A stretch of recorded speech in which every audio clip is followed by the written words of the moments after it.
NCERT origin में स्वागत है। इस चैनल में हम एनसीईआरटी से रिलेटेड हिंदी में एसएसटी के क्लास 6 to 12 तक के सारे चैप्टर्स को हम कवर करेंगे। तो आइए आज हम क्लास 6 के सारे कंटेंट को देखते हैं, क्या क्या कंटेंट है जो हमें इसमें पढ़ना है।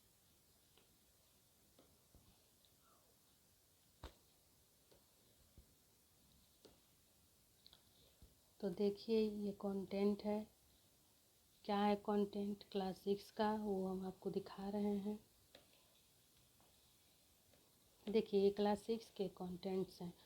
चैप्टर 1 क्या कब कहाँ और कैसे, है ना। आप देख रहे हैं क्या कब कहाँ और कैसे। दूसरा चैप्टर है आरंभिक मानव की खोज में। तीसरा चैप्टर है हमारा भोजन संग्रह से उत्पादन तक। चौथा चैप्टर है आरंभिक नगर। ये देखिए नेक्स्ट आरंभिक नगर क्या बताती है हमें किताबें और खबरें। इस तरह से कुल मिलाकर के यहाँ पर देखा जाए तो 12 चैप्टर है और इन 12 चैप्टर को हम सभी चैप्टर को कवर करेंगे। तो आज हम स्टार्ट करने वाले हैं आपका चैप्टर 1। चैप्टर 1 क्या है हमारा, देख रहे हैं क्या कब कहाँ और कैसे। चैप्टर 1 क्या कब कहाँ और कैसे। देखिए कोई भी एनसीईआरटी का जब चैप्टर स्टार्ट होता है तो यहाँ पर कुछ छोटी सी स्टेटमेंट टाइप से कुछ बातें कही रही होती हैं, जिसमें एक लड़की है रशीदा एक का सवाल है यहाँ पर लिखा गया है, उसे देख लेते हैं पहले हम क्या कह रही है।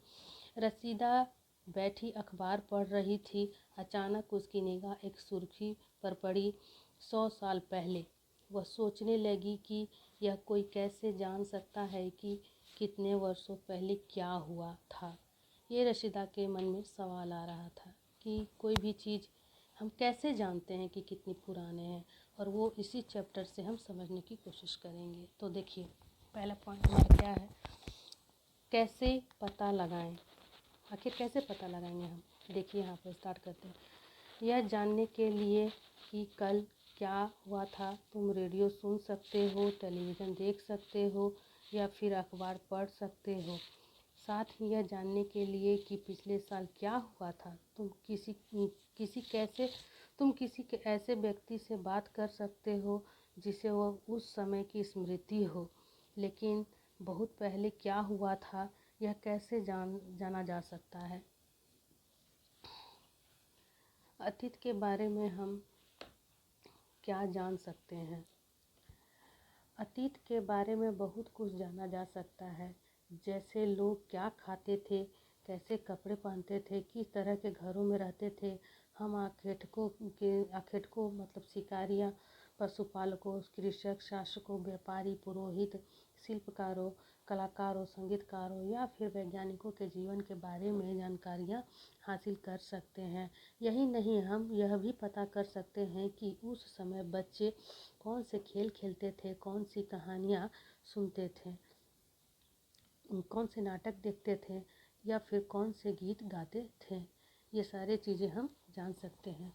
तो इस चैप्टर में हमको देखना है कि हमारे अतीत से रिलेटेड जो भी हमारे मन के में जो क्वेश्चन आते हैं कि आखिर शुरुआती दौर में लोग क्या खाते थे, क्या पीते थे, क्या कपड़े पहनते थे, किस तरह से उनका जीवन था, किस तरह से वो रहन सहन करते थे, किस तरह के पशुपालन था, किस तरह का खेती था, किस तरह का व्यवसाय था, लोग लेन देन किस तरह से किया करते थे। इन सब चीज़ों को हम इस चैप्टर में अभी समझेंगे। लोग कहाँ रहते थे। मानचित्र 1, यहाँ हमारे बुक में एक मानचित्र दिया हुआ है, उसमें बताया गया है कि नर्मदा नदी का पता लगाइए। यहाँ पे नर्मदा नदी का पता लगाने की बात कही जा रही है। कई लाख वर्ष पहले से लोग इस नदी के तट पर रह रहे थे। यहाँ रहने वाले आरंभिक लोगों में से कुछ कुशल संग्राहक थे जो आसपास के जंगलों के विशाल संपदा से परिचित थे। अपने भोजन के लिए वे जड़ों, फलों और जंगल के अन्य उत्पादों का यहीं से संग्रहण किया करते थे। वे जानवरों का आखेट शिकार भी किया करते थे। आगे देखते हैं हम। देखिए ये हमारा मैप दिया हुआ है बुक में, ठीक है। इस बुक में बात कही जा रही है नर्मदा नदी की। ये जो आप देख रहे हो ये नर्मदा नदी है, ये जो आप देख रहे हो नर्मदा नदी का जो फ्लो है वो वेस्टर्न साइड है, इंडिया के वेस्टर्न साइड। ये हमारा इंडिया का ईस्टर्न साइड है, ये वेस्टर्न साइड है, ये हमारा नॉर्थ है, ये साउथ है। ये हम जान रहे हैं कि बंगाल है, ये अरेबियन सी है, ठीक है। और इधर हमारा साउथ में जो है इंडियन ओशियन है। तो देखिए यहाँ पर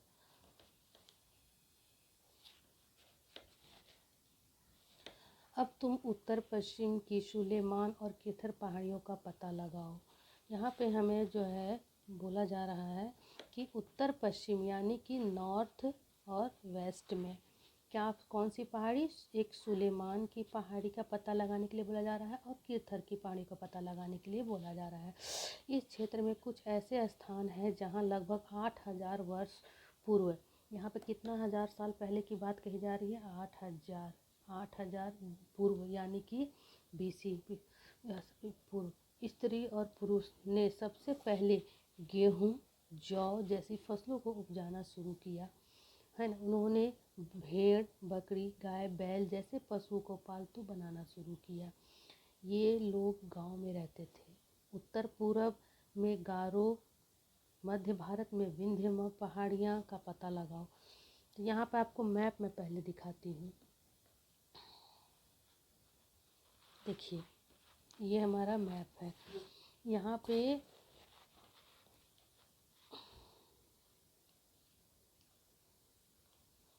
देखिए ये हमारा जो है ये नॉर्थ है और ये हमारा इधर का वेस्ट पार्ट है। तो यहाँ से जो हमें सुलेमान की पहाड़ी और किरथर पहाड़ी, आप यहाँ देख रहे होंगे कि ये किरथर रेंज है और ये सुलेमान की पहाड़ी है। ये दोनों जो है अभी हमारा पाक एरिया में पड़ता है, पाकिस्तान में, ठीक है। और एक हमारे ईस्टर्न साइड में गारो पहाड़ी की जिक्र किया गया है। ये है गारो पहाड़ी, आप देख रहे हैं, जो कि यहाँ पर हमारा गारो पहाड़ी का जो क्षेत्र है वो हमारा आसाम में और हमारा मेघालय के क्षेत्र को कवर करता है। इसी यहाँ पे जो है हमारा यहाँ पे ये देख रहे हैं कि ये वाला जो पार्ट है यहाँ पर ये हमारा मेघालय क्षेत्र है, ठीक है। और ये इस तरह से हमारा ये आसाम एरिया है। तो आगे हम लोग फिर देखते तो आप देख लिए कि हमारे कौन से साइड में हमारा किरथर है, सुलेमान पहाड़ी है और किधर गारो हिल है। तो ये हमेशा आप याद रखिएगा कि जो गारो हिल की बात कही जा रही है वो ईस्टर्न साइड में, इंडिया के ईस्टर्न साइड में है। तो देखिए मानचित्र पर सिंधु इसकी सहायक नदियाँ दिखाई गई हैं। मानचित्र पर सिंधु इसकी सहायक नदियों का पता लगाने का प्रयास करो। सहायक नदियाँ मतलब इसकी ट्रिब्यूटरीज के बारे में बात करी जा रही है। ट्रिब्यूटरी या सहायक नदियाँ क्या होती है, जब कोई एक मेन रिवर होता है ना, देखो बच्चों, जब कोई एक मेन रिवर हो रहा है, ठीक है, इससे जो हमारी छोटी छोटी जो नदियाँ हैं वो इसमें जाकर के मर्ज हो जाती हैं किसी बड़ी नदियों के सहारे में। तो ये जो हम जो छोटी छोटी रिवरों को देख रहे हैं, ये वाले जो रिवर होते हैं, ठीक है, ये जो छोटे छोटे रिवर देख रहे हैं ये होती है सहायक नदियाँ, जो ये आपके यहाँ बुक में बोला जा रहा है। और इसी को हम लोग ट्रिब्यूटरीज बोलते हैं, ठीक है। तो यहाँ पे वही आपको बोला जा रहा है कि सिंधु नदी की सहायक नदियों का आप पता लगाइए, है ना, लगाने का प्रयास करें।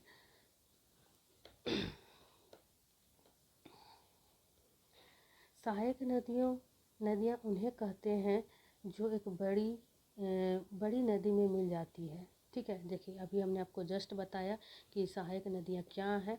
तो सहायक नदियाँ वे नदियाँ हैं जो कि एक बड़ी नदी में मिल जाती हैं। लगभग 47 वर्ष पूर्व इन्हीं नदियों के किनारे कुछ आरंभिक नगर फले फूले गांव और इसकी सहायक नदियों के किनारे और समुद्र तटवर्ती इलाकों में नगरों का विकास लगभग जो है हमारा 2500 वर्ष पूर्व शुरू हुआ, ठीक है। तो ये जो लाइन हम देख रहे हैं ये यहाँ पे बहुत इम्पोर्टेंट लाइन है। इसमें बहुत क्वेश्चन हमारे अच्छे बनते हैं।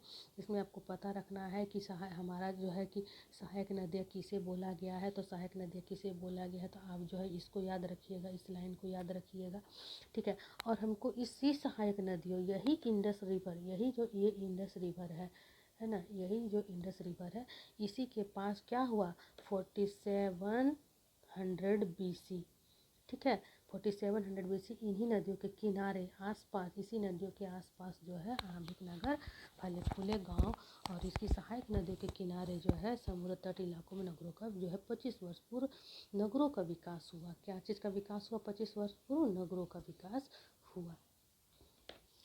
तो आगे देखिए यहाँ पर याद रखिएगा कि नगरों का विकास कब हुआ था। तो आप याद रखेंगे कि नगरों का यहाँ पर विकास जो है 100 वर्ष पहले हुआ था।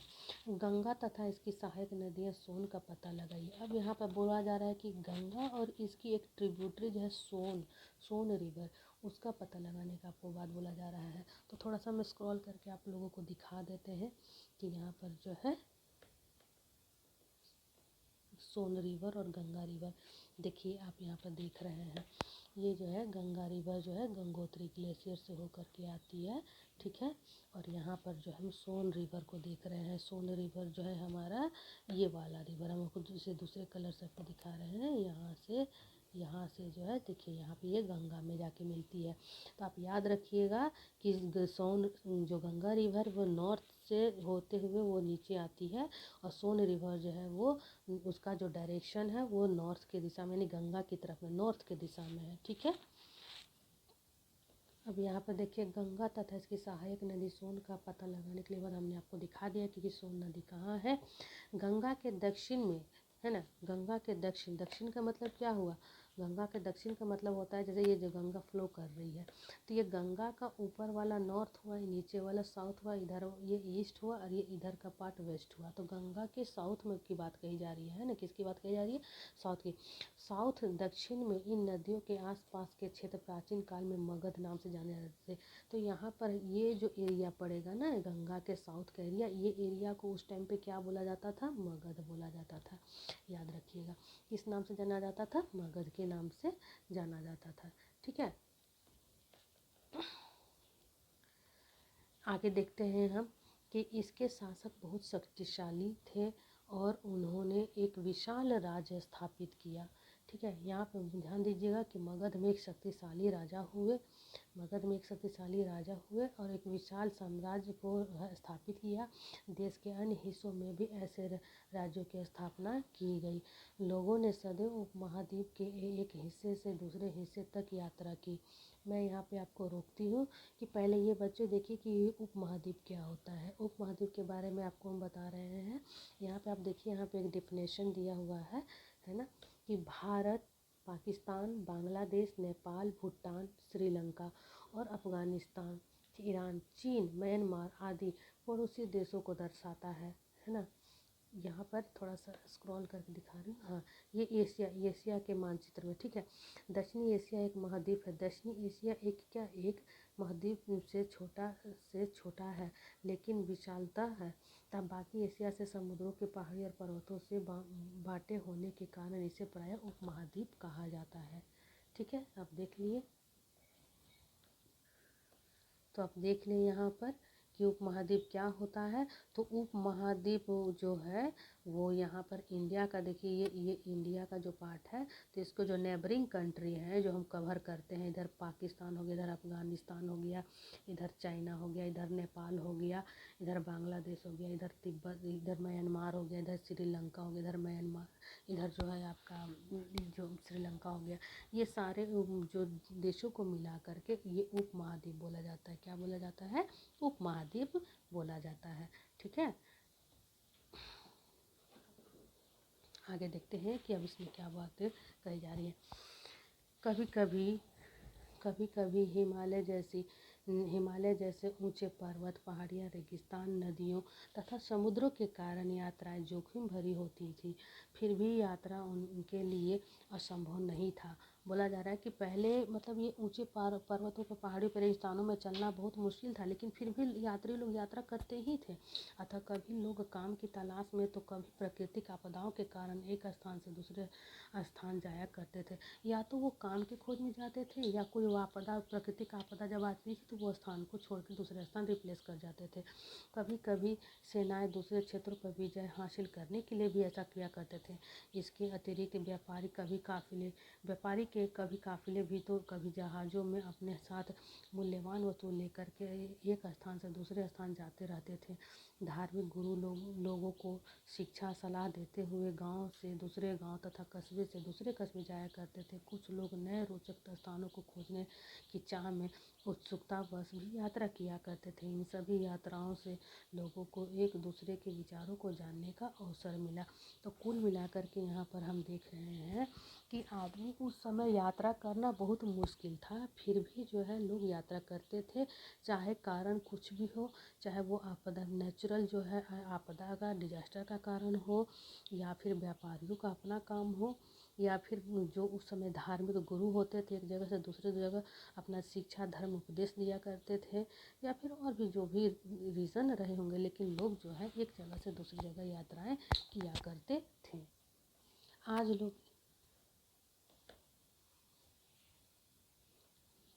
देखिए, अब हम यहाँ पर देखने वाले हैं आज लोग यात्राएं क्यों करते हैं। आज के टाइम पे लोग यात्राएं क्यों करते हैं। एक बार फिर मानचित्र वन को देखो, पहाड़ियाँ, पर्वत, समुद्र इस उपमहाद्वीप की प्राकृतिक सीमा का निर्माण करती है ना। हमारे जो ये उपमहाद्वीप हैं, ये उपमहाद्वीप के सीमा का काम कौन कौन करता है, तो पहाड़ी करता है, पर्वत करता है, समुद्र करता है। हालांकि लोगों के लिए इन सीमाओं को पार करना आसान नहीं था। जिन्होंने ऐसा चाहा वे ऐसा कर सके, वे पर्वतों की ऊंचाई को छू सके, कि गहरे समुद्रों को पार कर सके। उपमहाद्वीप के बाहर से भी कुछ लोग यहाँ आए और यहीं बस गए। लोगों के इस आवागमन ने हमारी सांस्कृतिक परंपराओं को समृद्ध किया। कई सौ वर्षों से लोग पत्थर के तराशने, संगीत रचने और यहाँ तक कि भोजन बनाने के लिए नए तरीकों के बारे में एक दूसरे के विचारों को अपनाते रहे। नेक्स्ट पॉइंट देखते हैं क्या है, देश के नाम। देश के नाम हम इसमें देखेंगे कि हमारे देश का नाम कैसे पड़ा।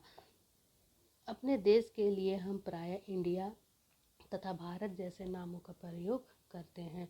इंडिया शब्द इंडस से निकला है। इंडिया शब्द क्या से निकला है, इंडस से निकला है। इंडस किसकी बात की जा रही है, इंडस रिवर की बात कही जा रही है, और उसी इंडस से इंडिया शब्द का नाम निकला है, जिसे संस्कृत में सिंधु कहा जाता है।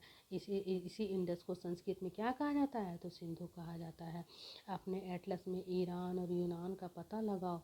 लगभग 250 वर्ष पूर्व उत्तर पश्चिम की ओर से आने वाले ईरानियों और यूनानियों ने सिंधु को हिंदोज और इंदोस कहा। क्या कहा, ईरानियों ने हिंदोस और यूनानियों ने इंदोस कहा। इस नदी के पूर्व में स्थित भूमि प्रदेश को इंडिया कहा गया है। इस बात को यहाँ पे समझने की कोशिश कीजिए कि ध्यान से, मैं इसे अंडरलाइन करती हूँ कि जो इंडस रिवर है, थोड़ा मैं आपको बना के इंडस रिवर बता रही हूँ। ये जो इंडस रिवर दिखाया गया इंडिया के वेस्ट साइड में, जैसे इंडिया है ये हमारा, तो है ना, ये इंडिया के वेस्ट साइड में जो है ये जो है इंडस रिवर जो है दिखाया गया है।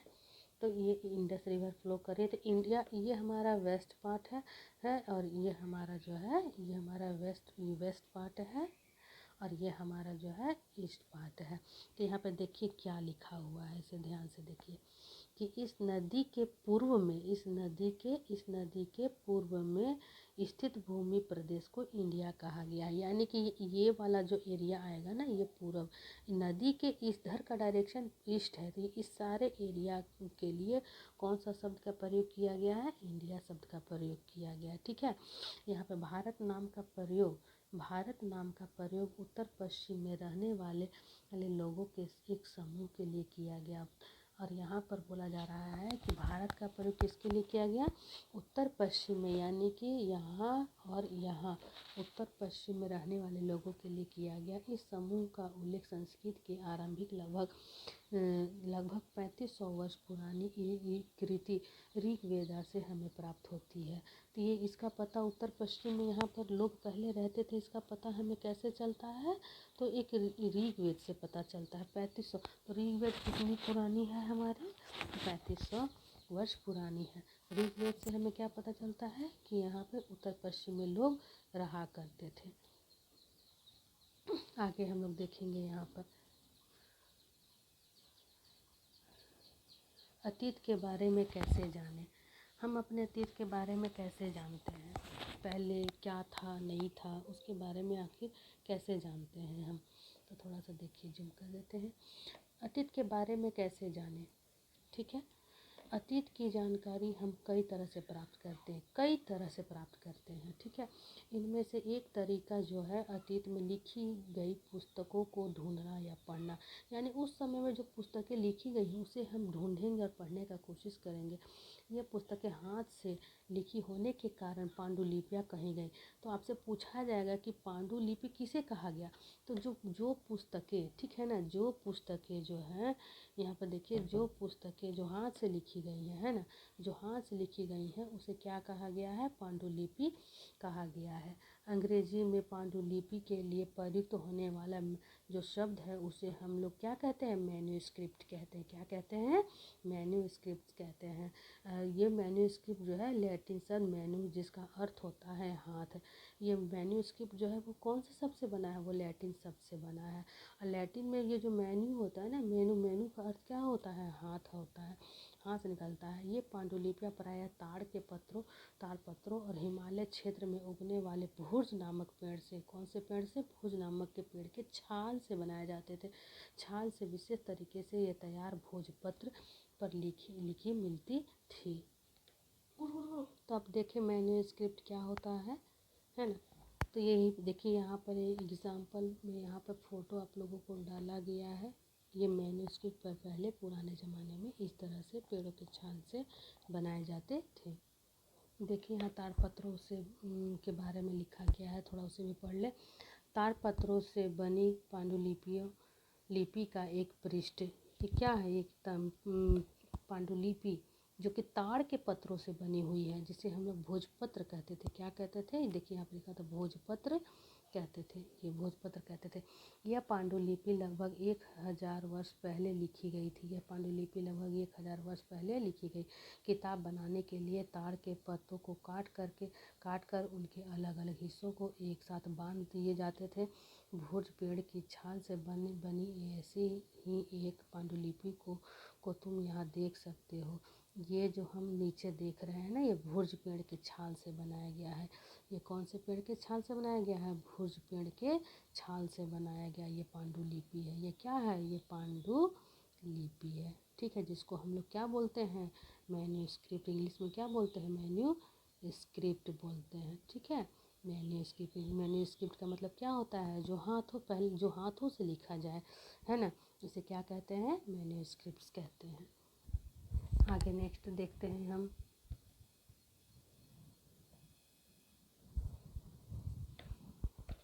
इतने वर्षों में इनमें से कई पांडुलिपियों को कीड़ों ने खा लिया, है ना। यहाँ पे देखिए बताया जा रहा है कि इतने वर्षों में कई पांडुलिपियों को जो है कीड़ों ने खा लिया, कुछ नष्ट कर दी गई। फिर भी ऐसी कई पांडुलिपियाँ आज भी उपलब्ध हैं। प्रायः ये पांडुलिपियाँ मंदिरों में, विहारों में प्राप्त होती हैं। इन पुस्तकों में धार्मिक मान्यताओं का व्यवहार, राजाओं के जीवन, औषधियों, विज्ञान आदि सभी प्रकार के विषयों की चर्चा मिलती है। इनके अतिरिक्त हमारे यहाँ महाकाव्य, कविताएं, नाटक भी हैं। इनमें से कई संस्कृत में लिखे हुए मिलते हैं, जबकि अन्य प्राकृत और तमिल में है। प्राकृत भाषा का प्रयोग आम लोग किया करते थे। क्या बोला जा रहा है कि प्राकृत भाषा का जो प्रयोग है ना, वो आम लोग किया करते थे। तो यहाँ पे भी देखिए आपका बहुत सारे सवाल बनेंगे, ठीक है। मैं इसे समझा देती हूँ एक दोबारा से। बोला जा रहा है कि पहले की जो पांडुलिपियाँ थी ना, वो इतने हजारों सालों के बाद क्या सुरक्षित रहेंगी, क्या नहीं रहेंगी। या तो उसे कीड़े खा गए, दिए लग गए, मिट्टी लग गए, या तो उनके अक्षर धुंधले हो गए, या तो कुछ ऐसी पांडुलिपियाँ जिसे नष्ट कर दिए गए। कुछ पांडुलिपियाँ जो हमें मिली भी हैं, तो वो कहाँ से मिली हैं हमें, वे हमें जो है मंदिरों से और विहारों से मिली हुई हैं। विहार का मतलब क्या होता है, जो बौद्ध लोगों का रहने का स्थान होता है ना, बौद्ध धर्म के लोग जहाँ पर रहते थे उस स्थान में हमें बहुत सारी चीज़ें लिखे हुए मिले हैं। ठीक है, तो कहाँ कहाँ मिले हैं, मंदिर में, विहार में हमें क्या प्राप्त हुए हैं, ये पांडुलिपियाँ हमें प्राप्त हुए हैं। और यहाँ से ये मंदिर और विहारों से जो मिले हैं तो उसमें किस तरह की बातें हैं, धार्मिक मान्यताओं की, व्यवहारों के, रीति रिवाज के, राजा के जीवन के, औषधियों का है, विज्ञान का है, ये सभी प्रकार की चीज़ों की चर्चा उस पुस्तकों में हमें देखने को मिलती है। या तो कुछ महाकाव्य के रूप में हमें मिला है, कविता नाटक के रूप में हमें मिला है, और बहुत सारे से जो हमें मिली है वो संस्कृत, कौन सी भाषा का इस्तेमाल किया गया है, संस्कृत भाषा का, प्राकृत भाषा का। याद रखिएगा कि जो पांडुलिपियाँ हैं वो कौन से भाषा में हमें मिली है, तो संस्कृत भाषा में, प्राकृत भाषा में, तमिल भाषा में। और वहाँ पे आपसे पूछा जाएगा कि लोगों की आम भाषा क्या थी, तो लोगों की आम भाषा जो है क्या थी, वो प्राकृत थी। क्या थी, वो प्राकृत थी। आगे नेक्स्ट देखते हैं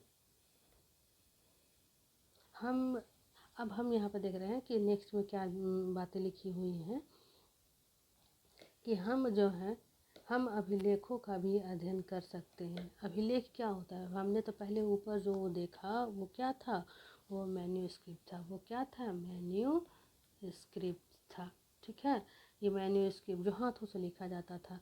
अब यहाँ पर जो हम देख रहे हैं ना वो अभिलेख है। वो क्या है हमारा, वो अभिलेख है। ठीक है, ये देखिए ये अभिलेख है। अभिलेख का मतलब क्या होता है, इंस्क्रिप्शंस। अभिलेख को हम क्या बोलते हैं, इंस्क्रिप्शंस, है ना, इंस्क्रिप्शन बोलते हैं। तो यहाँ पर हम लोग देखेंगे इंस्क्रिप्शन के बारे में। ठीक है,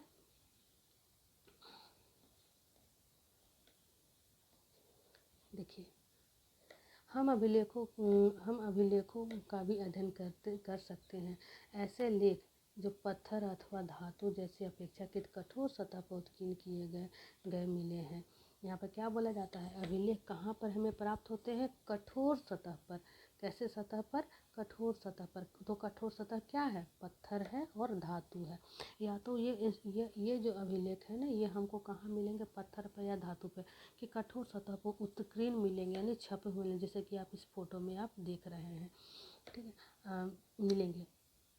कभी कभी शासक अथवा अन्य लोग अपने आदेशों को इस तरह उत्कीर्ण करवाते थे ताकि लोग उन्हें देख सके, पढ़ सके, उनका पालन कर सके। कुछ अन्य प्रकार के अभिलेख भी मिलते हैं जिनमें राजाओं और रानियों सहित अन्य स्त्री पुरुषों ने भी अपने कार्यों के विवरण उत्कीर्ण करवाए। उदाहरण के लिए प्रायः शासक लड़ाइयों में अर्जित विजयों का लेखा और जोखा करते थे। यहाँ पर बोला जा रहा है कि इस अभिलेखों में जो है हमें क्या, पहले राजा लोग जो है क्या लिखवाते थे, तो राजा लोग जो है वो अपने जो लड़ाइयाँ लड़ते थे ना उसकी विजय गाथा इसमें लिखवाया करते थे। या तो कभी प्रजा को जो संदेश देना रहता था ना, वो संदेश जो है इन पत्थरों पर उत्कीर्ण करवाया करते थे, इसमें लिखवाया करते थे।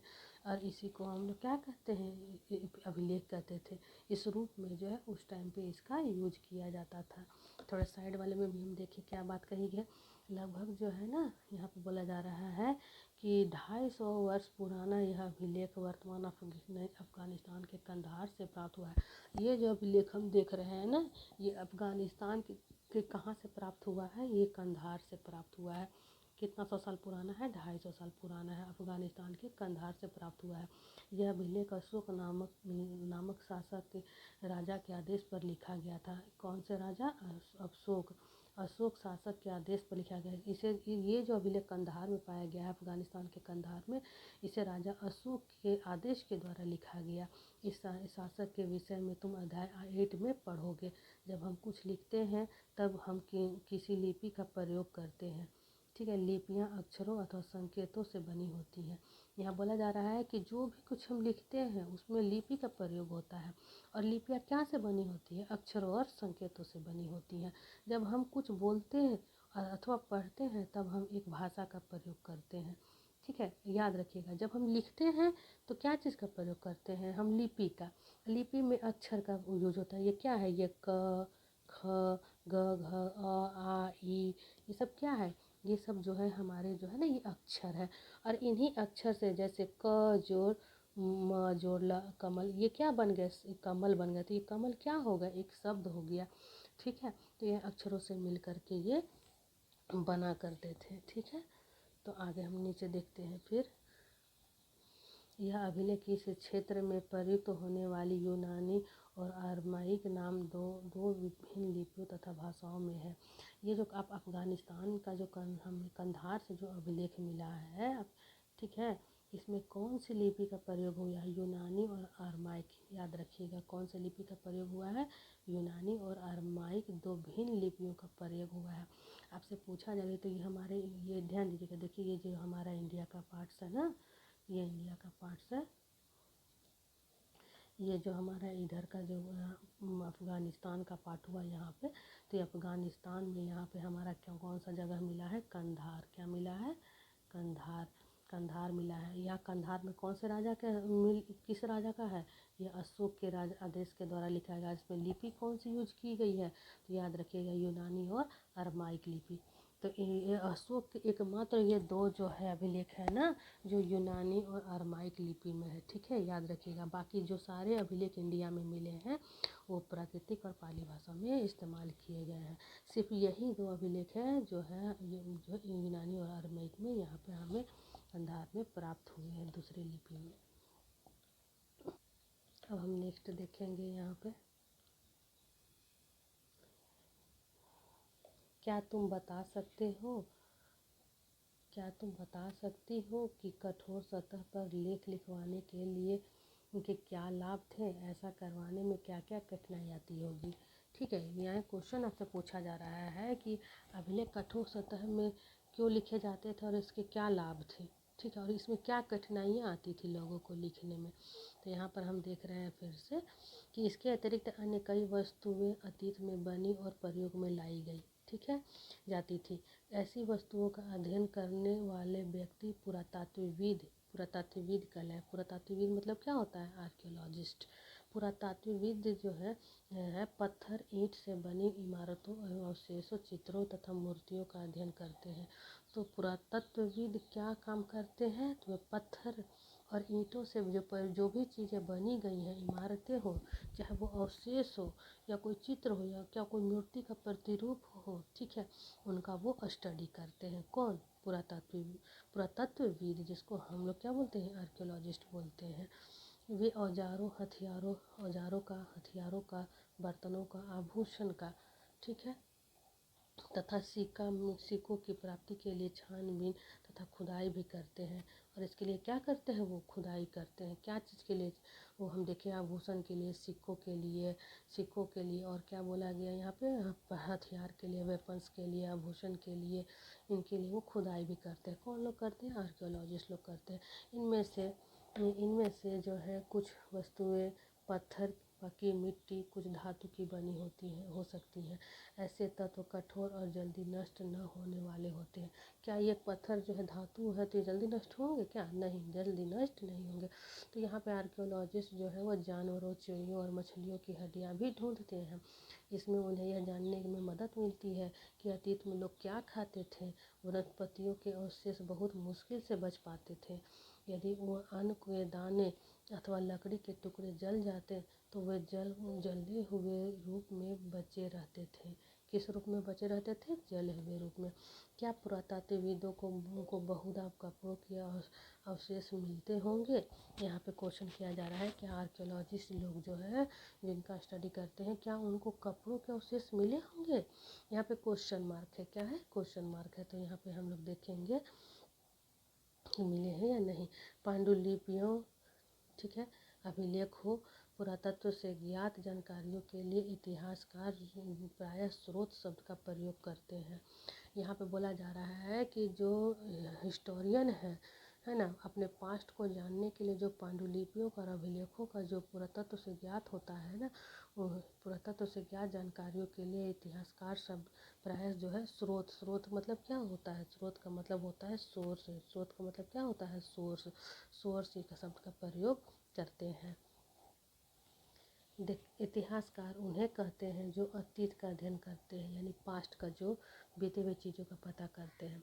स्रोत के प्राप्त होते ही अतीत के बारे में पढ़ना बहुत रोचक हो जाता है, क्योंकि इन स्रोतों की सहायता से हम धीरे धीरे अतीत का पुनर्निर्माण करते हैं और अतः इतिहासकार तथा पुरातत्वविद जासूसों की तरह जो इन सभी स्रोतों का प्रयोग सुराग के रूप में कर अतीत को जानने का प्रयास करते हैं।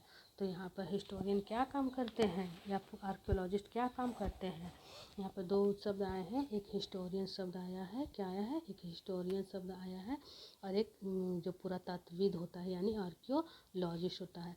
ये एक जासूस की तरह काम करते हैं और क्या चीज़ का पता करते हैं, बीते हुए जो है बीते हुए समय के बारे में, लोगों के बारे में यानी अपने अतीत के बारे में पता करते हैं। अब नेक्स्ट आगे देख, अतीत एक या अनेक। क्या तुमने एक पुस्तक के शीर्षक हमारे अतीत पर ध्यान दिया। यहाँ अतीत शब्द का प्रयोग बहुवचन के रूप में किया गया है। अतीत का प्रयोग जो है क्या रूप में किया गया है, बहुवचन के रूप में किया गया है। ऐसा इस तथ्य की ओर ध्यान दिलाने के लिए किया गया है अलग अलग समूह के लोगों के लिए इस अलग अलग समूह के लोगों के लिए इस अतीत के अलग अलग मायने थे। उदाहरण के लिए पशुपालक कृषकों का जीवन राजाओं तथा रानियों का जीवन, व्यापारियों का जीवन, शिल्पकारों का जीवन से बहुत भिन्न था। यानी ये सब क्या थे, इनके जीवन अलग अलग थे। जैसा कि हम आज भी देखते हैं, उस समय भी देश के अलग अलग हिस्सों में लोग अलग अलग व्यवहारों और रीति रिवाजों का पालन किया करते थे। उदाहरण के लिए आज हम अंडमान द्वीप के अधिकांश लोग अपना भोजन मछलियाँ पकड़कर शिकार करते, फल फूल के संग्रहण द्वारा प्राप्त करते। इसके विपरीत शहरों में रहने वाले लोग खाद्य आपूर्ति के लिए अन्य व्यक्तियों पर निर्भर रहते हैं। इस तरह के भेद अतीत में भी विद्यमान थे। ठीक है, यहाँ पर हमने क्या देखा कि जो है अतीत में भी जो लोग हैं ज़रूरतों की चीज़ों की उनके रहने सहने के तौर तरीके, रीति रिवाज, खान पान, वह सब चीज़ में क्या था, बहुत ही अंतर था। इसके अतिरिक्त एक अन्य तरह का भेद था। उस समय शासक अपनी विजयों का लेखा जोखा रखते थे। राजा जो है क्या करते थे, जो भी लड़ाइयाँ जीतते थे उसका जो है लेखा जोखा रखते थे। यही कारण है कि हम उन शासकों तो उनके द्वारा लड़ी जाने वाली लड़ाइयों के बारे में काफ़ी कुछ जानते हैं, जबकि शिकारी, मछुआरे, संग्राहक, कृषक, पशुपालक जैसे आम आदमी की प्रायः अपने कार्यों का लेखा जोखा नहीं रखते थे। पुरातत्व की सहायता से हमें उनके जीवन के जानने में मदद मिलती है। हालांकि अभी भी इनके बारे में बहुत कुछ जानना शेष है। तो यहाँ पर बताया जा रहा है कि हम जो है यहाँ पर देखते हैं कि राजा तो अपने लड़ाइयों का लेखा जोखा संग्रह करके रख लेते थे, वो लिखवाते थे, चाहे पांडुलिपि के रूप में हो या इंस्क्रिप्शन के रूप में हो। ठीक है, लेकिन यहाँ पर आम आदमी जो शिकारी थे, मछुआरे थे, संग्राहक थे, कृषक थे, वो तो आम आदमी थे, वो तो अपने दिनचर्या में बिजी रहते थे। उन्हें वो कहाँ से अपना ये सब चीज़ें जो है संजो कर रख पाएंगे कि आने वाले समय में लोगों को हमारे बारे में पता चले। तो इन सबों के बारे में आखिर कैसे पता चलता है, तो इन सबों के बारे में जो है आर्कियोलॉजिस्ट लोग जो है अपने स्टडी के दौरान जो भी चीज़ें खुदाई में उन्हें मिलती हैं, जो अवशेषें मिलती है ना, उन सब चीज़ों से हम उनके बारे में जान पाते हैं। अभी तक भी हम उनके बारे में जानने का प्रयास करते रहते हैं। तिथियों का मतलब क्या है, अब यहाँ पर देखेंगे कि तिथि क्या होती है। अगर कोई तुम्हें तिथि के विषय में पूछे तो तुम शायद उस दिन की तारीख माह वर्ष जैसे 2000 या इसी तरह की कोई और वर्ष बताओगी। वर्ष की यह गणना ईसाई धर्म प्रवर्तक ईसा मसीह के जन्म की तिथि से की जाती है। अतः 2000 वर्ष कहने का तात्पर्य ईसा मसीह के जन्म से 2000 वर्ष के बाद से है। ईसा मसीह के जन्म के पूर्व सभी है ना, जन्म से पहले सभी तिथियाँ ईसा पूर्व में लिखी जाती थी। क्या लिखी जाती है, ईसा पूर्व में लिखी जाती, ईसा से पहले के रूप में की जाती थी। इस पुस्तक में हम 2000 को अपना आरंभिक बिंदु मानते हैं। इस पुस्तक में हम क्या चीज़ को अपना आरंभिक बिंदु मानते हैं, 2000 को अपना आरंभिक बिंदु मानते हुए वर्तमान से पूर्व की तिथियों का उल्लेख करेंगे। देखिए यहाँ पर बताया गया है कि इतिहास और तिथि क्या है। अंग्रेजी में हम लोग जो है ना इसे बिफोर क्राइस्ट क्या कहते हैं, बिफोर BC। BC का मतलब क्या होता है, बिफोर क्राइस्ट, हिंदी में इसे हम बीसी को हम लोग ईसा पूर्व बोलते हैं। तात्पर्य बिफोर क्राइस्ट, बीसी का मतलब क्या होता है? Before Christ. कभी कभी तुम तिथियों से पहले एडी भी सुने हो, ठीक है। एडी लिखा जाता है, जिसे एनो डोमिनी कहा जाता है। क्या कहा जाता है? एनो डोमिनी नाम जो दो लैटिन शब्दों से बना है। एनो डोमिनी ये कौन सा शब्द से बना है? लैटिन शब्द से बना है। किस शब्द से बना है? लैटिन शब्द से बना है। इसका तात्पर्य ईसा मसीह के जन्म के वर्ष से है। एनो डोमिनी का मतलब क्या है? ईसा मसीह के जन्म के वर्ष से है। कभी कभी एडी की जगह पर है जो है सीई। देखिए क्या चीज़ बोला जा रहा है? सीई। एडी की जगह पर सीई तथा बीसी की जगह पर बीसीई का प्रयोग होता है। सीई के अक्षरों का प्रयोग कॉमन है। सीई देखिए यहाँ पर मैं आप लोगों को दिखा रही हूँ। बीसी, बीसी का मतलब क्या हुआ? बिफोर क्राइस्ट, ठीक है। यानी कि जैसे कि ये हम एक लाइन मानते हैं, ये यहाँ पर ईसा मसीह का जन्म हुआ, यानी कि बर्थ ऑफ जीसस क्राइस्ट। तो बर्थ ऑफ जीसस क्राइस्ट को हम शून्य मानते हैं। तो अगर हम लोग इसके पीछे ईसा मसीह का इस समय जन्म हुआ, इसे जीरो माना हमने। क्या माना? जीरो माना। तो पीछे की जितनी भी कहानियाँ हैं वो ना बीसी में लिखी जाएंगी, ठीक है। क्या में लिखी जाएंगी? बीसी। ईसा मसीह के जन्म के बाद जो भी डेट जो हम काउंट करेंगे वो हमें सीई के रूप में, कॉमन एरा के रूप में काउंट करेंगे। सीई या पहले हम लोग इसे एडी करते थे, अब हम इसे सीई कहते हैं। पहले हम इसे बीसी कहते थे, अभी हम बीसीई का भी कहते हैं। बिफोर क्राइस्ट है ना, बिफोर क्राइस्ट एरा, ठीक है। तो ये चीज़ें यहाँ पर, इसमें कोई ज़्यादा डाउट वाली बात नहीं है। तो हम देख रहे हैं कि यहाँ विश्व के अधिकांश लोग जो है ना, जो है देश विदेश के लोग कैलेंडर का प्रयोग समान हो गया। भारत में तिथियों के रूप में प्रयोग लगभग 200 वर्ष पूर्व आरंभ हो चुका है। कितना 140 से भारत में शुरुआत है इसकी? 200 वर्ष पूर्व। 200 वर्ष पूर्व का मतलब कितना हुआ? बता सकते हैं क्या आप लोग? देखिए मैं बताती हूँ। 200 वर्ष को जैसे कि अगर हम यहाँ पे काउंटिंग करते हैं अगर, ठीक है, तो आप देखिए 1 2 3 4 5 इस तरह से जो काउंटिंग होते चली जाएगी, तो हमें जहाँ पे भी वो 200 मिलेगा ना, तो वो सी वही, यानी कि 200 वर्ष पूर्व से हम लोग 200 BC लिखेंगे। तो 200 वर्ष पूर्व से यहाँ से हम लोग जो है क्या चीज़ का, डेट का जो यूज़ करने लगे हैं। कभी कभी अंग्रेजी BP है ना अक्षरों का प्रयोग होता है, जिसका तात्पर्य जो होता है, जिसका अर्थ क्या होता है? BP का अर्थ क्या होता है? बिफोर प्रेजेंट, है ना। बिफोर प्रेजेंट, मान लीजिए अभी जो चीज़ घट रहा है उससे हम लोग क्या में लिखेंगे? बिफोर प्रेजेंट, यानी अभी की जानकारी, वर्तमान से थोड़ा पहले, ठीक है, वर्तमान से थोड़ा सा पहले। तो इस तरह देख रहे हैं कि हमारा चैप्टर जो है ये ख़त्म हो गया है। और यहाँ अन्यत्र में देखिए और भी क्या बातें कुछ लिखी गई, इसे भी थोड़ा सा हम लोग देख लेते हैं, ठीक है। जैसा कि हमने पहले पढ़ा, अभिलेख कठोर सतह पर उत्कीर्ण करवाए जाते थे। अभिलेख कैसे सतह में? कठोर सतह में। इनमें से कई अभिलेख कई सौ वर्ष पूर्व लिखे गए थे। सभी अभिलेखों में लिपि और भाषाओं का प्रयोग है। सभी अभिलेख में क्या चीज़ का प्रयोग है? लिपि और भाषा का प्रयोग है। समय के साथ साथ अभिलेखों में प्रयुक्त भाषाओं तथा लिपि में बहुत बदलाव आ चुका है। विद्वान यह कैसे जान पाते हैं कि क्या लिखा था? आखिर ये विद्वान कैसे जान लेते हैं कि क्या लिखा था? इसका पता अज्ञात लिपि का अर्थ निकालने की प्रक्रिया द्वारा लगाया जाता है। निकालने की इसकी एक क्या है? प्रक्रिया। इस प्रकार से अज्ञात लिपि को जानने का एक प्रसिद्ध कहानी उत्तरी अफ्रीका के देश मिस्र से मिलती है। लगभग 5000 वर्ष पूर्व यहाँ राजा और रानी रहते थे। 5000 वर्ष पूर्व कहाँ से लिपि जानने की जानकारी हमें मिलती है? तो हमें जो पहली लिपि जो है ना अफ्रीका के सुमेरियन से ज्ञात हुई थी।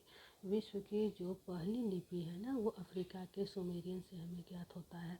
अफ्रीका के उत्तरी अफ्रीका के सुमेरियन मिस्र से मिलता है। आप सोचोगे कि मिस्र कहाँ है, तो मैं आपको थोड़ा सा बता दे रही हूँ। ये हमारा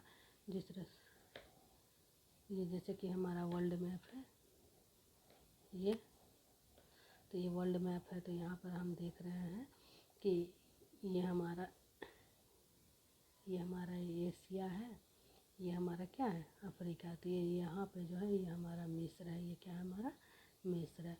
ये हमारा जो है मिस्र, इसी मिस्र यही उत्तरी अफ्रीका के देश में जो है 5000 वर्ष पूर्व जो है क्या चीज़ 5000 वर्षों पूर्व जो राजा रानी रहते थे वही पहली बार अज्ञात लिपि का आविष्कार किए। यहीं से वो जगह क्या था, सुमेरियन था। नीचे देखिए मिस्र के बारे में और बताया गया है। मिस्र की उत्तरी तट पर, ठीक है, देखिए हमने आपको मैप में बताया, मिस्र के उत्तरी तट पर रोसेट्टा नामक एक कस्बा था। कौन सा कस्बा था? रोसेट्टा नामक जो था वो क्या था? एक कस्बा था, गांव था। यहाँ से एक ऐसा उत्कीर्णित पत्थर मिला है जिस पर एक लेख 3 भिन्न भाषाओं और लिपियों, यूनानी मिस्र लिपियों का, यूनानी तथा मिस्री लिपि का 2 प्रकारों में, ठीक है, जो 2 लिपि यहाँ पे बोला जा रहा है, एक यूनानी लिपि और एक मिस्र की लिपि। कुछ विद्वान यूनानी भाषा पढ़ सकते थे, कुछ विद्वान जो थे ना वो यूनानी भाषा पढ़ सकते थे। उन्होंने बताया कि यहाँ राजाओं और रानियों के नाम एक छोटे से फ्रेम में दिखाया गया है। इसे कारतूस कहा जाता था। क्या कहा जाता था? कारतूस कहा जाता था। इसके बाद विद्वानों ने यूनानी और मिस्री संकेतों को अगल बगल रखते हुए मिस्री अक्षरों के समानार्थक ध्वनियों की पहचान की। जैसा कि तुम देख सकते हो यहाँ एल अक्षर जो है के लिए शेर और ए अक्षर एक चिड़िया के लिए चित्र में बने हैं। एक बार जब उन्होंने यह जान लिया कि भिन्न अक्षर किनके लिए प्रयुक्त हुए हैं, भिन्न अक्षर जो है किसके लिए प्रयुक्त हुए, तो वे आसानी से इन अभिलेखों को पढ़ सके। ठीक है, आप ये चित्र में दोबारा से देख सकते हैं जो यहाँ पे बात कही गई है।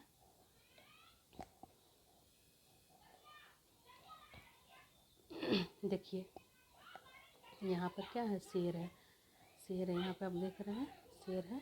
तो शेर के लिए जो है यहाँ पे जो है आपका जो है क्या लेटर यूज किया गया? एल, और यहाँ पे भी एल, ठीक है। और एक यहाँ पे आयताकार है तो यहाँ पे भी आयताकार, इसके लिए क्या यूज किया गया? पी यूज किया।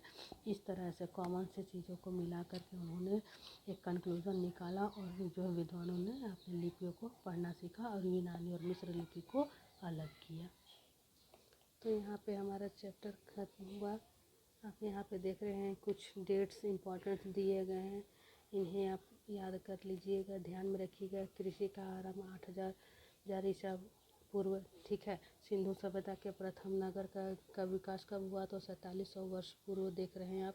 गंगा घाटी के नगर के मगध का बड़ा राज्य कब हुआ? तो यहाँ पे 2500 ईसा पूर्व, वर्तमान 2000 ईसा पूर्व। ये सब चीज़ आप जो है ध्यान रखिएगा। तो इस तरह से हमारा चैप्टर जो है वो आज समाप्त होता है। तो यहाँ पे हमारा NCERT क्लास 6 का पहला चैप्टर समाप्त होता है। यदि आपको जो है वीडियो पसंद आई है तो इस वीडियो को लाइक करें, शेयर करें और सब्सक्राइब ज़रूर करें। इस तरह के SST सब्जेक्ट के chapter explanation video class 6 to 12 देखते रहने के लिए हमारे चैनल NCERT ओरिजिन से जुड़े रहें। आपका हमारे साथ अंत तक बने रहने के लिए धन्यवाद।